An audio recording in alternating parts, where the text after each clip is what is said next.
Hello and welcome to Seattle City Makers. I'm your host, Jon Scholes. Well, welcome everybody to our latest episode where I sit down with the founder, owner, and operator of Molly Moon's Ice Cream, Molly Moon Neitzel. Molly Moon helped put the premium artisan ice cream movement on the map in Seattle when she opened her first ice cream shop up there in Wallingford in 2008. And she has 10 today, with an 11th to open here in downtown Seattle on the waterfront in the not too distant future down in the Pioneer Square neighborhood. Molly and I sit down and talk about the growth of her company, the origin story, how she continues to center her workers in the workforce and prioritize their benefits and compensation, her move away from tipping a few years ago. We talk a little bit about politics too, given her background in local politics in our region, and get her take on the recent city council election. We talk about her getting fired from the Big Dipper, an ice cream shop in Missoula, Montana, and the connection between that shop and her own company and the recipe that is still found in our ice cream shops here in Seattle. She gives some advice to up-and-coming entrepreneurs. We put a couple of our standard questions to Molly, her first job and her perfect Saturday in the city of Seattle. Hope you enjoy my conversation with Molly Moon Neitzel, owner and operator of Molly Moon's Ice Cream. Thank you for making time to visit with us on Seattle City Makers, Molly. And if I have these stats right, 15 years, 10 shops, soon to be 11, 10 plus million annual revenue. 12 plus. 12 plus. And you're coming downtown. Yeah. That's number 11? You just opened Edmonds 11. And then downtown's next? Mm-hmm. And I was downtown once, so I'm really happy to return. Yeah. Welcome back. Yeah. And that you're not counting the vending machine that's no longer on the fourth floor of Nordstrom that I was just lamenting as being downtown before. Yeah. No. So, let's just start there. Tell people where you're going, how it came to be, how this match was made between you and a great spot on the waterfront, and then what we can expect and when. So we're really excited that Molly Moon's will be opening inside the historic Washington Street boat landing that is really at the corner of the new downtown waterfront park and Pioneer Square, right there on Washington Street in Alaska. It's a beautiful 100-year-old iconic structure that Seattleites, as soon as I show them a rendering or even talk much about it, people are like, oh, that building, it's black. It has a lot of ironwork. It was a boat, loading building with a cute little indoor part that was probably the ticketing area, and then 850 square feet of covered patio and this gorgeous sort of pergola with ornate metalwork over it and a wooden deck. And it is an absolutely gorgeous place to watch the sunset.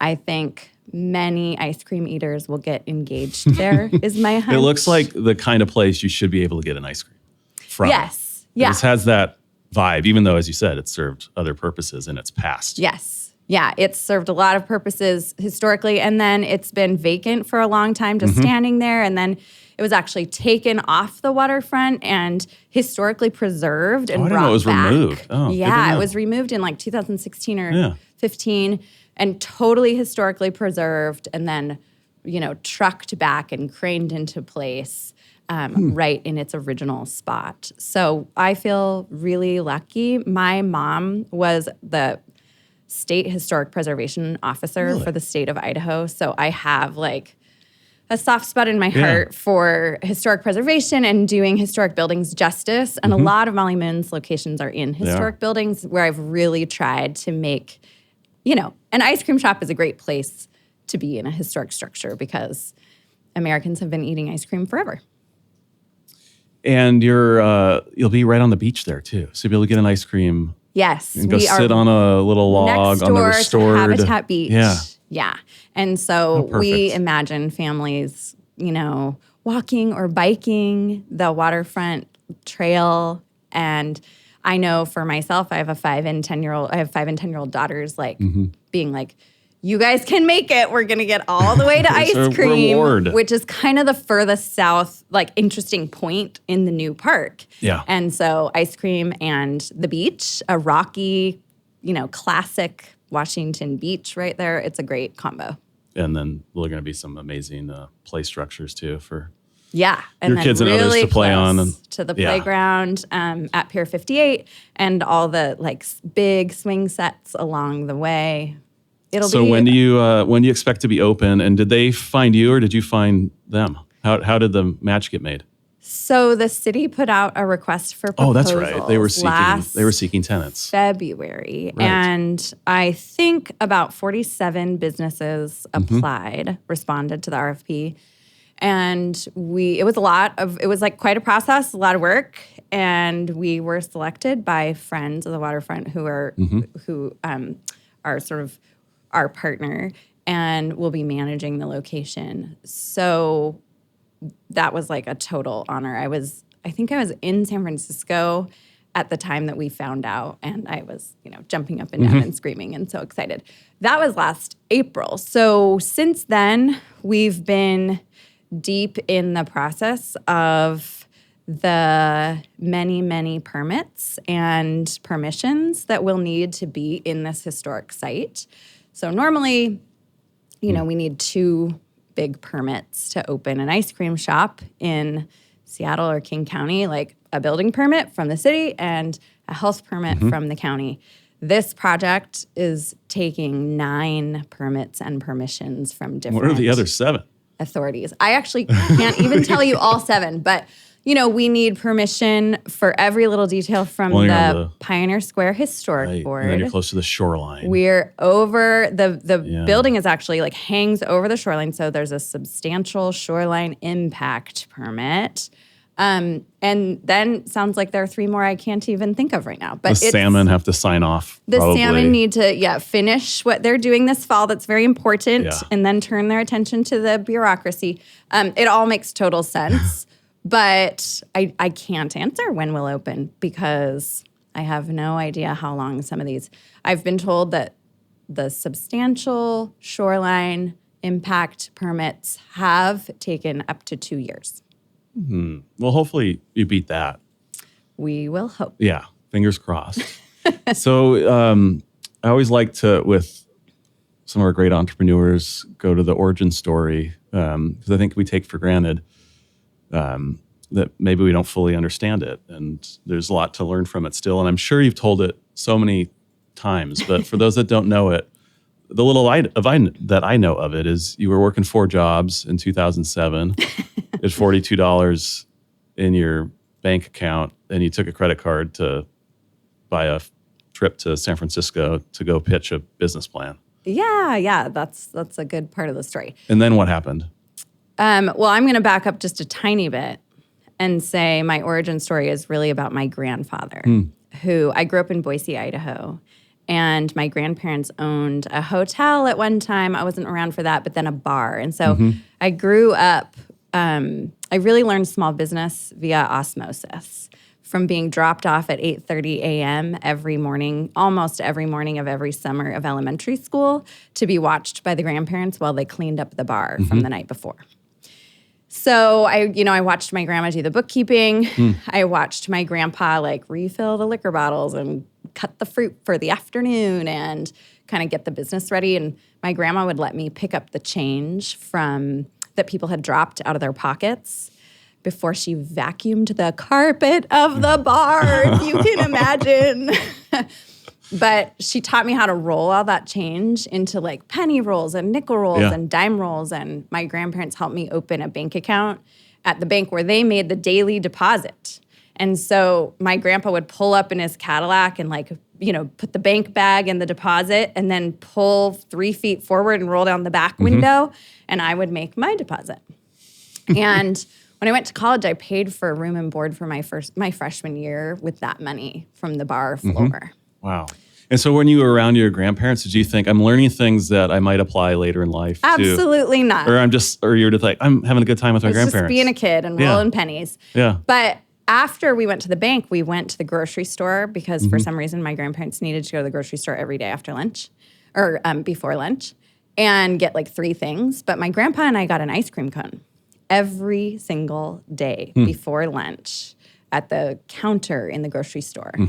So I have eaten ice cream almost every day, for my entire life. And that developed a love. So we'll talk about my first job, but my second job was in an ice cream shop. And then my longtime college job was in an ice cream shop. Then I ran a political nonprofit for most of my 20s called Music for America. We partnered with bands and venues to register young people to vote and then did young voter get out the vote work. So when I got tired of that, I decided my mom was actually like, Molly, you know how to run an ice cream shop. You basically did it in Missoula in college. Why don't you just open your own? So I couldn't have a boss. I'm very bossy. I'm a Capricorn. I'm on the autism spectrum. I just kind of need to do my own thing. And so that was really, really good advice from my mom. So I wrote a business plan during 2007 for an ice cream shop that was like my dream. It would embody my political values. Nobody could tell me I couldn't afford to pay everybody health insurance who only worked 20 hours a week. Nobody could tell me that, I couldn't find everything compostable, which was actually really hard in 2007 to find compostable utensils. And I just wrote my dream into it. And I said to myself, if I write this profit and loss statement projection out 3 years and the numbers aren't black, I'll go get a different job. I'll be a political consultant. I'll go work in marketing. I had a couple other things I thought I could do. But if the numbers are black, then I'll raise money and start a little ice cream shop. And I really thought I was just writing myself a job description. I was just going to have one little ice cream shop in Wallingford and 7 employees and make all the ice cream and manage the employees, and that would be my life. And I wrote a $40,000 salary into the plan. And I was, going to be stoked about that. And then we opened in May of 2008. And it was just incredible what started happening. We had lines around the block the day we opened. I did some good sort of pre-activating my personal network and pre-marketing. And then by the 3rd week that we were open, I had made almost in sales what I thought I was going to make in my first summer. Okay. But back to this San Francisco trip. Oh, yeah. That was a so in the key part of your launch, right? So in the fall of 2007, after I'd worked 4 jobs, so I worked for Sally Clark, who was in city council in 2007. I ran Dow's campaign for re-election to county council. I was a nanny and I worked at J. Crew. Those were my 4 jobs in 2007. And I worked on my business plan. Every Tuesday morning, I carved out 3 hours for myself and worked on my business plan. And I finished it in the fall of 2007. And I was broke. I had $42 in my bank account. I had an $800 a month apartment. And I flew to San Francisco on a plane ticket bought on a credit card and went out to lunch and dinner with 2 people who I knew I wanted to ask to invest. And they both invested and they bought both of those meals. And I flew back having raised, I think, $100,000, and I thought that I needed about $200,000, so I was, halfway there. What was your pitch to them? That the plan was black and you could treat your workers well and. Yeah, I mean, these are the 2 people that I met with in San Francisco knew me really well. One of them was my mentor and had been the president of the board of the nonprofit that I had run. And I had a 30-page business plan with so many spreadsheets. I'm a numbers nerd, and I had kind of really researched whether or not it was financially viable. And when I pitched to some people I didn't know to invest in Molly Moon's, the thing that they say, and I just had lunch with one of them recently, the thing they all said was we had never seen a business plan with this many spreadsheets in it. So I think that caught people off guard for such a small project. But I just, really wanted to do my homework. And I didn't grow up with many financial resources. These grandparents I was talking about had some, and I know they helped my parents, with clothes and food sometimes. But, my parents were very paycheck to paycheck. And so I have never really felt like I had a safety net. So you have to get it right the first time. What drove you to center the importance of your workers, fair pay, great benefits so early on in writing that plan? I've just sort of always my core values are around social justice and environmental justice. My grandparents on the other side, I'm very, very influenced by my grandparents. And I think elders are so important. So my dad's mom ran the only Democratic congressman from Idaho's kind of life for my entire childhood. Sometimes she was his chief of staff in his congressional office. Sometimes she would go work on the campaign side. And she taught me so much about the importance of, at that time she was calling it social equality. She was, she and my mom taught me a lot about feminism. My grandma taught me a lot about racism, even though I didn't meet a Black person until I was in 7th grade because I grew up in such a white community in Boise, Idaho. But she had established the first chapter of the NAACP in Pocatello, Idaho in the 60s. So I just had this very influential family that has always instilled in me a sense of fairness. And I've always been pretty, raging against the machine and trying to speak truth to power and confident because I did grow up with enough privilege to realize my role is to speak truth to power, and I'm less likely to get in trouble for it than a lot of people, so I need to do it. So when I was raising money for my nonprofit, I also encountered a lot of people that I felt were donating to progressive causes, but they had made money, as I researched donors, they had made money in ways that I didn't feel awesome about all the time. And I would be in some lunches and dinners with people I was asking for money for our nonprofit where I was like, ooh, are you writing this check to feel better about where the money came from? Maybe? And that started to feel a little bit icky to me. As I was in my late 20s, I was really very much an ideologue, which I still am, but I maybe have a little bit more well-rounded sense of how the world works now. But I just was kind of grossed out by that. So when I got tired of asking rich people for money and I was going to try to make for-profit money, I was like, I'm never going to be that. I'm never going to feel bad about any way that I make for-profit money. So I'm going to center my values and try to build a profitable business out from my core values, which are about, I think, Americans should have safety nets. And really the government should provide those safety nets, but employers are what we have in this capitalist system. And so if I'm going to be an employer, I need to be a great one. And my approach to that is sort of twofold. One, be an amazing employer. Basically, be like a Scandinavian government. And then two, spend time lobbying the government to take over the things that I'm investing in my people. Yeah. And that's happened throughout my business career of the last 15 years many times. So what does it mean today to be an amazing employer versus 15 years ago when you started this? Well, a lot of things. Maybe I'll talk a little bit about tipping culture. Which you've gotten rid of. Yes. So when I started Molly Moon's, I thought, living wages meant a combination of the minimum wage and exceptional tipping culture, where we were creating an environment where people tipped a lot. And so my workers took home a lot. And I did that for 10 years.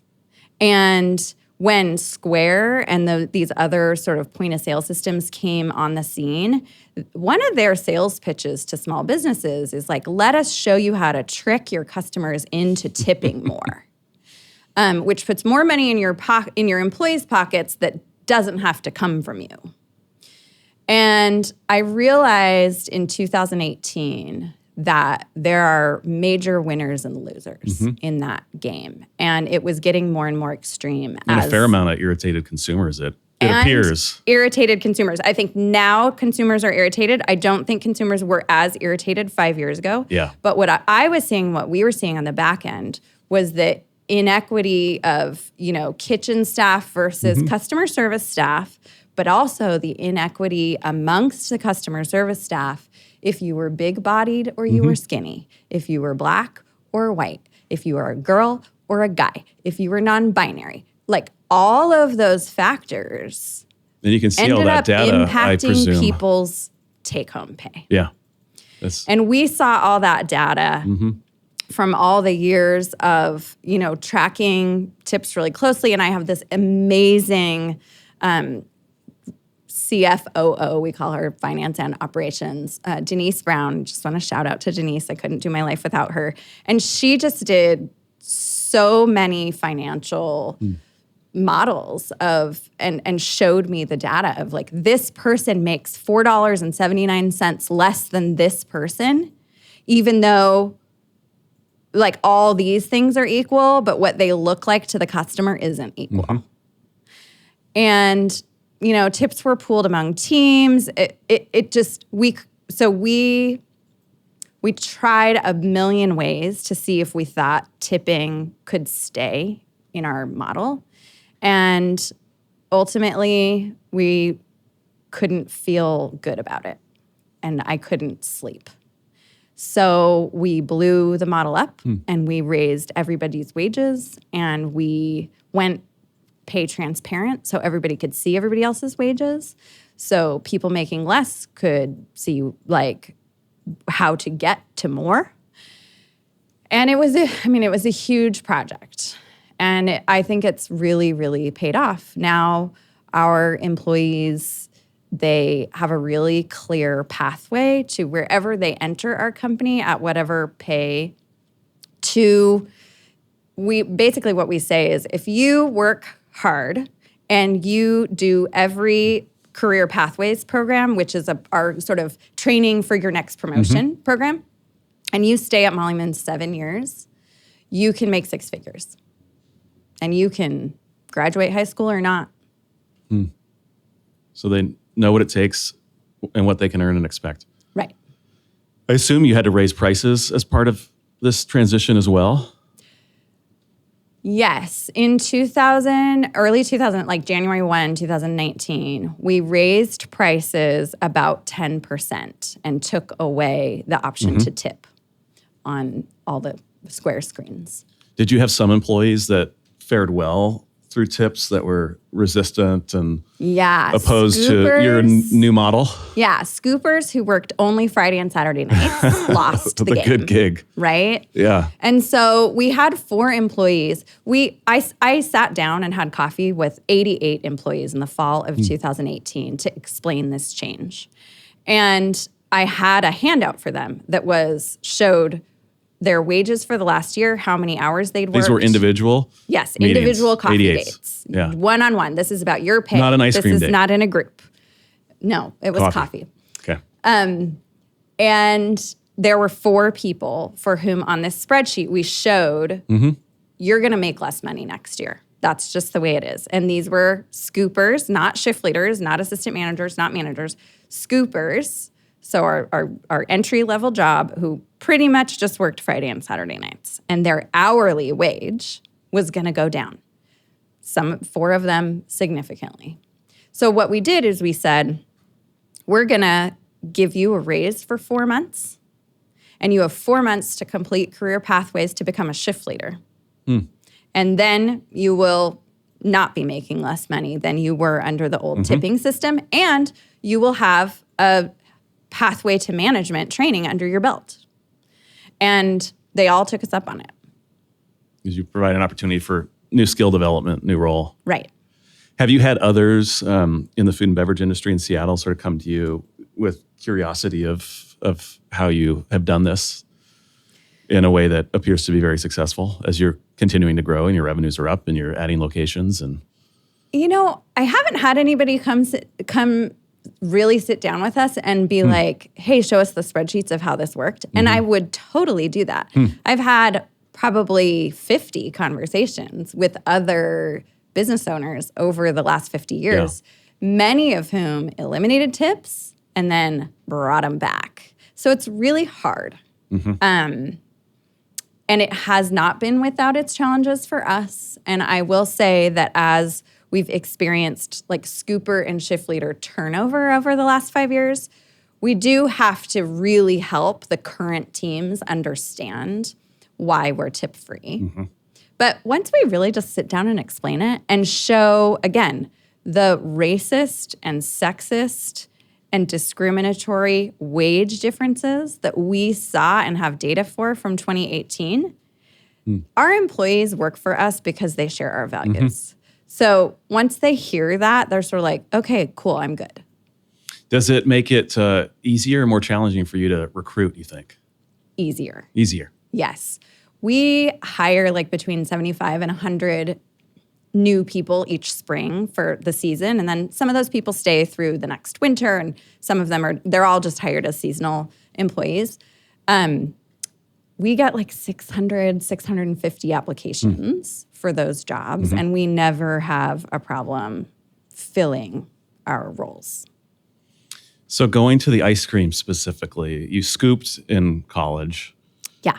Made ice cream. And you made it. So where did the recipe come from for the first shop you opened in 2015, and how much does it mirror what you're serving today? Oh, that's such a good question. So the ice cream shop that I worked at in college was called the Big Dipper in Missoula, Montana. Mm-hmm. And I called Charlie, the owner, my boss, who had fired me for being too bossy in 2001. And I was like, Charlie, I want to open an ice cream shop in Seattle, but would I have your blessing? Because I'm going to use all the skills that I learned from you. And, I don't think we'll ever compete, but I wouldn't do it unless you said it was okay. And not only was he like, yes, it's totally okay, but do you want to come to Missoula and work on recipes on my big machine? Because you can't really work on, commercial recipes on a little Cuisinart. And so I went with my new puppy the summer of 2007 and what kind of puppy? Drove to, it was our logo dog. Her name was Parker Posey. She was half Boston Terrier, half Frenchie. And we spent like 2 weeks in Missoula, and I went and made ice cream with Charlie and like worked on my recipes. So you were welcome back. You couldn't have been that bossy after getting fired. I mean, I was that bossy for sure. What does it look like to be too bossy at the Big Dipper? Oh, it's funny. So I love to have a lot of jobs. My senior year of college, I was student body president. I worked in admissions. I worked as a nanny, and I worked at the Big Dipper. And so my schedule was pretty specific. My scheduling needs for my hours at the Big Dipper, right, were pretty specific. So you wanted the Friday and Saturday nights, right? Right. So when Charlie wrote a schedule that didn't work for me, I just like talked to all my coworkers and was like, what about this schedule instead, everybody? It happens all the time in the industry. That's not bossy, right? And all my coworkers were like, yeah, that would work for me. So I just like posted that one. And he didn't think that was very cool. And it wasn't very cool. I don't know that I would let somebody go for that. And he's also funny because, he's sort of like old school and non-confrontational. He doesn't say he fired me. I just was never on a schedule again. So I had to go get a job at Jamba Juice for my last semester of college. But he invites you back to experiment with his large equipment. And so you have like a little ice cream laboratory for some period of time? Yeah. So when I was out there, I wrote my salted caramel recipe, which was 30% of my sales for my first 3 years. It's still a staple, right? It's still totally a staple. It's not that huge of a piece of the pie for me anymore, but salted caramel was a really new flavor profile in 2008. And I had it in San Francisco at By Right Creamery, but I was like, the sound of salted caramel sounds great to me, but this isn't very salty. The one in San Francisco. The one in San Francisco. Yeah. And I was like, what if you made salted caramel that was like really salty, like savory salty? Yeah. So I worked on this recipe, and Charlie thought I was nuts. He was like, what is this? And I was like, no, believe me. Was this before you could buy like salted caramel candy? Or was salted caramel candy around? I should ask Fran Bigelow and her daughter. I think you should just claim when that you they really the went crazy with their craze. salted caramels. I don't remember. I don't think I'd ever had them. I think my first taste of that concept was at Bi-Rite as an ice cream. And you took it to the next level. Yeah, and I was just like, I want like 3 times more salt. Did Charlie like it? No. He was like, this is too salty. But first of all, I think girl palates are different than boy palates. Just In what to way? be super stereotypical. I think girls really love salty sweet. The combo. Yeah. And so I wanted to take it to an extreme and put that on my menu and like plant a little flag and see if that was cool. I also made like a very vinegary balsamic strawberry ice cream that was like face-puckeringly sour vinegar ribbon that I reduced a ton. And that was also really popular. So I just, I tried to put myself on the map that way, and it worked. Indeed. How close does your original vision and idea for the company and what you're delivering match what you're doing today? Obviously, your scale is much larger than the one shop that you envisioned working at and paying yourself $40,000 a year. Yeah. The scale is different, but I think the spirit is absolutely there. My goals were, again, to build out from my sort of core progressive values as a business model, but my goals in community were around having a place that was a multi-generational community gathering place in a neighborhood. I was 28 when I wrote my business plan, and I had spent 7 years living in Seattle, San Francisco, and New York. And I had, especially in my time in Seattle, I could go weeks without ever seeing anyone under 21 or over like 45. And I really missed a multi-generational component of community. I grew up in a big, loud family of cousins and grandparents and great aunts and great grandmothers. And I just thought it was so weird. I lived on Capitol Hill in an apartment. I went to Linda's like every night. I was married to a musician, a guy in a band. And I just... Living the Capitol Hill dream. It was not my dream. Like, I didn't really talk to people who read a variety of news sources or maybe any news. I didn't interact with children, and I really missed that, which is why I got that nanny job in 2007.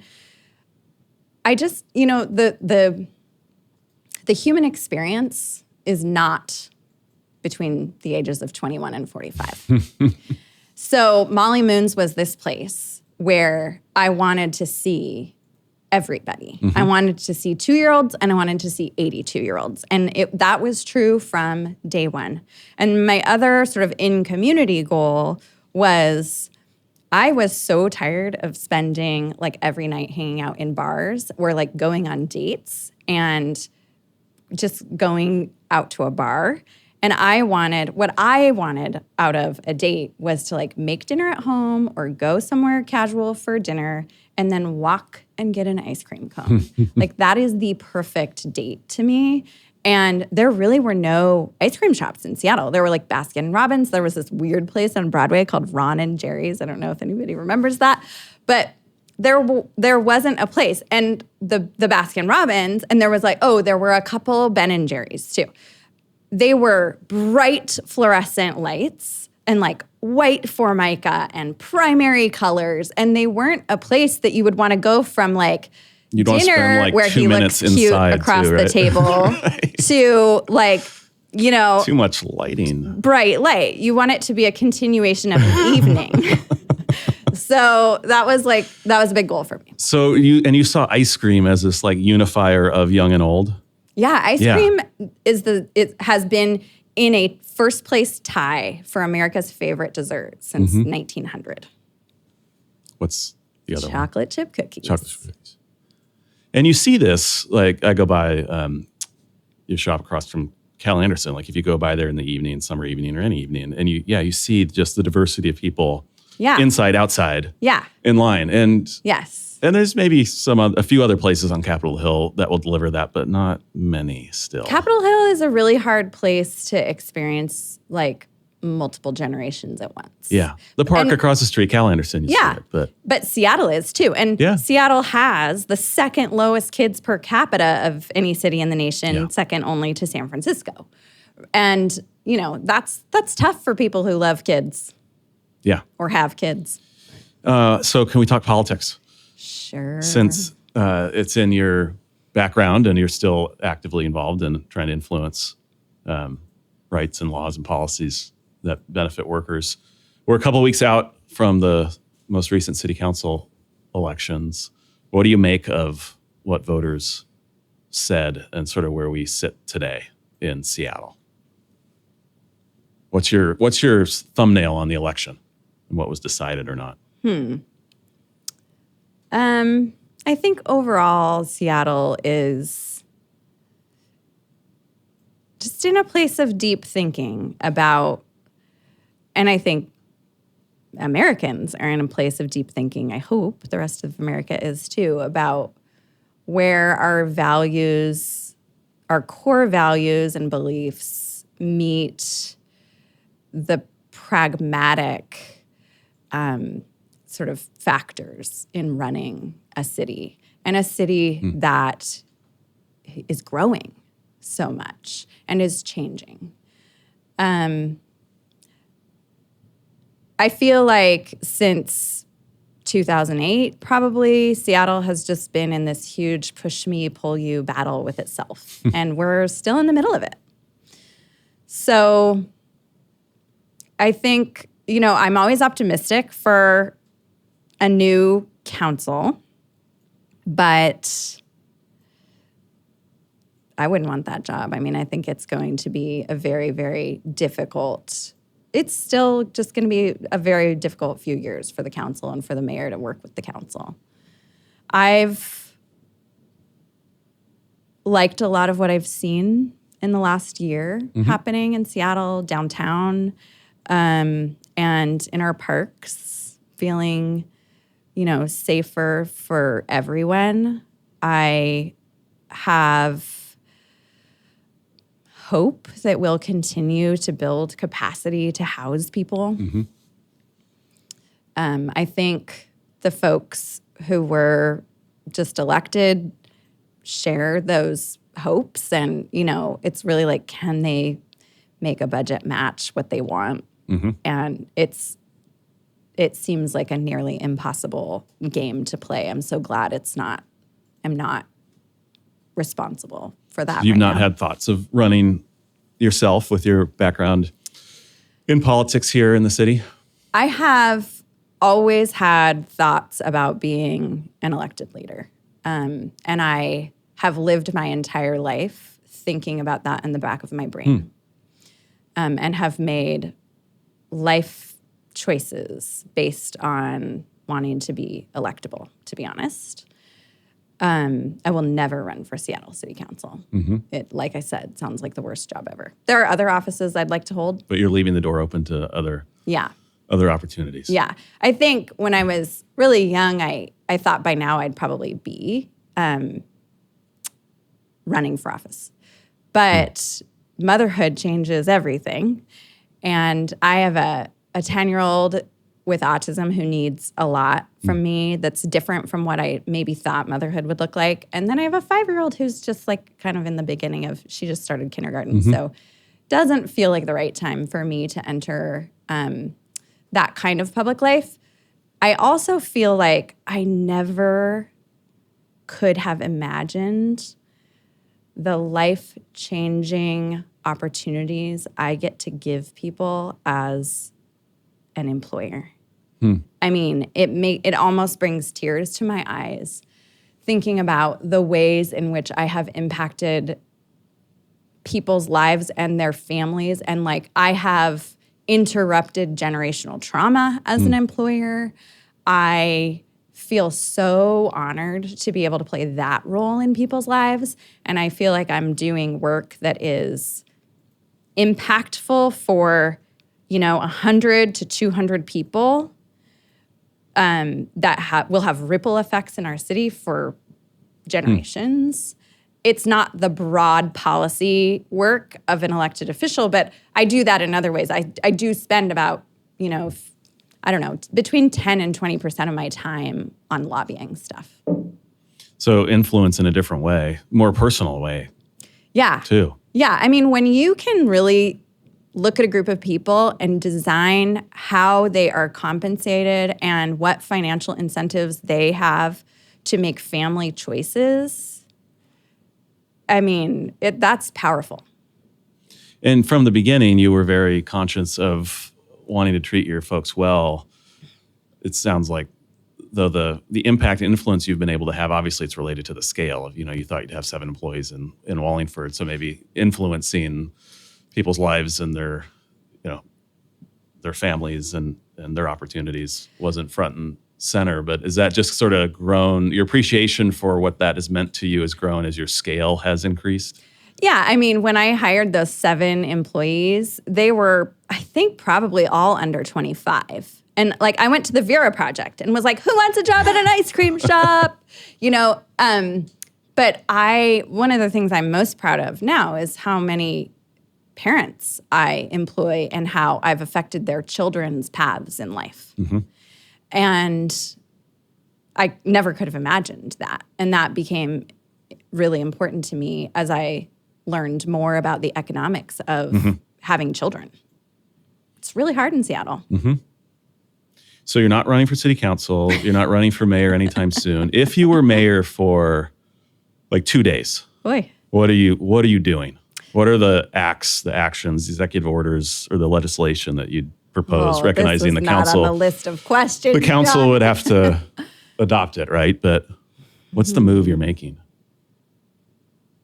I mean, free ice cream for everyone for at least a day. Let's start there. Just a day, because you don't want to put yourself out of business, right? Yeah. That is so hard. I don't want to give a flip answer. I think that the city's work is so complicated. And, I haven't spent a policy wonks amount of time with the budget. I think, I would really like to see the city have a bed for every person that is a bed that works for them. Whether that means they need their pet with them or they need to be in a place that's just women or just trans folks or whatever that means. Not shelter beds 6 inches from each other, but truly a transition from outside toward a home. And then all the services to give those folks. I think, that's not 2 days worth work, but that's something I think our city is striving for. And I wish we could just get there. Yeah. You and I think a lot of other voters, right? What advice do you give to entrepreneurs, or would you give to entrepreneurs that are, that have an idea, that want to start a small business? I got to go back because you just gave me 2 days of running the city. And yeah, you have another day. Coming to me. And you can stay up all night, so it's 48 hours. Right. So I think I would write a really great legally bulletproof wealth tax and fund the Seattle Public School District in a totally different way. And provide away from property. Yeah. In a way that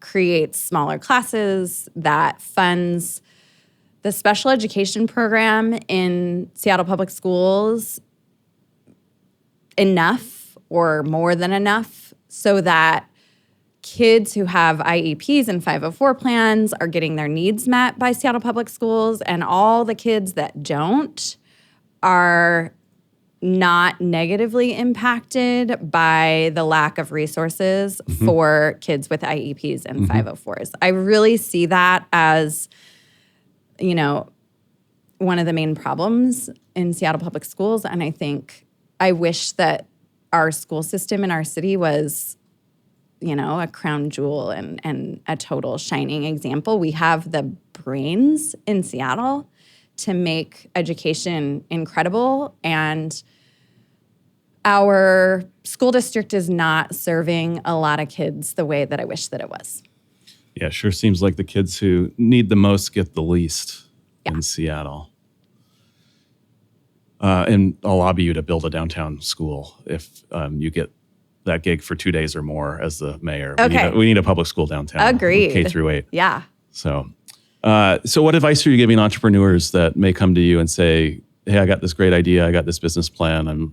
I got a passion around an idea, a concept, and I want to start it here in Seattle?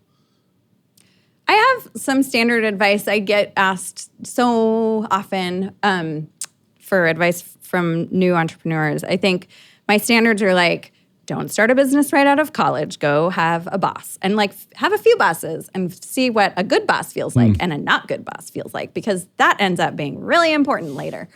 Another piece of advice I have is either get good at math, I'm not good at math, or learn Excel really well and get really comfortable with the numbers, because that's all that matters.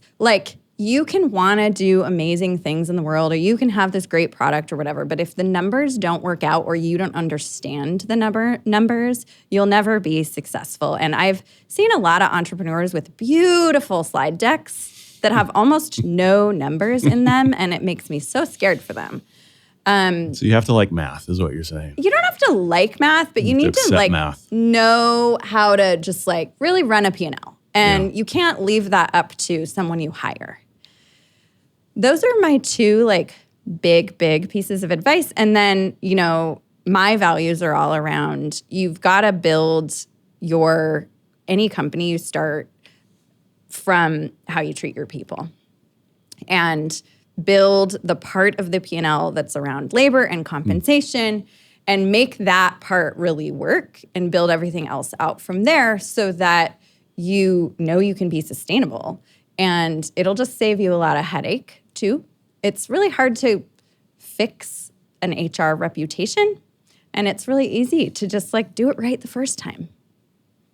I like that. It's all very practical advice and counsel. I'm a Capricorn. So we have 2 standard questions that we conclude with. You already answered the first one, which is what your first job was. But remind us. I don't actually think I did. I talked about my second job. Okay. My first job was where you took a paycheck. Yep. Yeah. My first job where I took a paycheck, because I have been babysitting since I was 12 for $2 per kid per hour. Which is work. Yep, totally. My first job where I got a paycheck was at an Italian restaurant in Boise, Idaho as a hostess. And it was super fun. Did it for a couple years. Is it still there?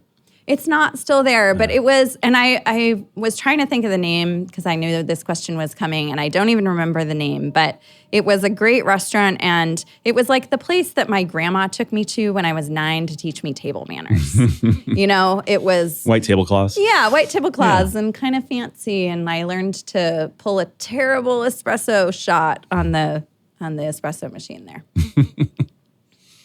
Our second final question, our second standard and final question of the podcast. Your perfect Saturday in the city of Seattle, Molly.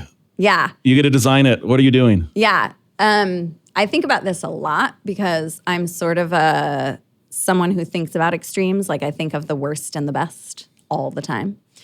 Part of my life strategy is to think about the worst thing that could happen and then what I would do if that happened. And then my anxiety is calm. I know there are a lot of people. Do you read who think those? What are those? The worst case scenario books? I don't. Yeah. That would probably give me too much anxiety, but I do it in my own life. So my perfect Saturday in Seattle is definitely in late July or early August. And there is an outdoor concert in Volunteer Park. And there's ice cream there. There are locally grown ingredients, food vendors there. There are kids' activities, but the bands are so cool that everybody who's 25 is also there. And, it's that feeling in Seattle where like it hasn't rained for a long time and we can't imagine the rain ever coming It'll back. never come back, yeah. Right? And there are like people in swimsuits and cutoffs, and maybe they're going to go to the tea docks later. And it's a feeling where like this day will never end because the sun came up so early and it's going to go down so late. And good food and music and ice cream and kids playing. That's it for me. It sounds wonderful. And there's that new stage there, right? There's a new park. Really cute little amphitheater and volunteer park. Yeah. Great part of Seattle. Well, thank you for sharing that and sharing some of your story with us on Seattle City Makers, and congrats on all the success you've had, and can't wait to get ice cream on the waterfront and sit on a log on the beach. And hopefully that's sooner than 2 years. Yes, let's cross our fingers. Yeah. It's next summer. Get those 9 permits in hand and get your folks hired and treat them well as you do and have with the rest of your Moon crew, right? That's what you call them. The Moon crew. Yeah, well, best crew. The best crew. Well, thanks, Molly. Appreciate you making time for this. Thank you for having me. Well, hope you enjoyed my conversation with Molly. That was a lot of fun. It was great to have her on Seattle City Makers, and she is certainly a city maker in her own right and shaping a movement and a craving around great artisan premium ice cream that really didn't exist as it does today 20 or so years ago. And I appreciate all she's brought to neighborhoods throughout our city, and it's going to be great to have her back downtown with an ice cream shop on our waterfront. I want to close out, as I do each and every episode, with a recommendation of something you got to check out in downtown Seattle. This could be something brand new, something reopened, or something to keep your eyes on that may be coming down the road. In this case, I want to highlight Neb Wine Bar, Tom Douglas's new spot in the former Serious Pie location over there on Virginia between 3rd and 4th, opened in the middle of November. Features rustic Northwest fare, great Negronis, a great wine list, a lot of terrific small plates coming out of a wood-fired oven. Looks like a cozy, delightful spot. I've yet to make it over there, but the menu looks terrific, and everything Tom does is always very good. So I don't think this will be any different. Open Wednesday to Sunday, 5 o'clock onward. So get over to Neb Wine Bar over there on Virginia between 3rd and 4th. Well, thanks everybody for joining us on this episode of Seattle City Makers, presented by the Downtown Seattle Association, with support from James Cito and production by Spark Creative.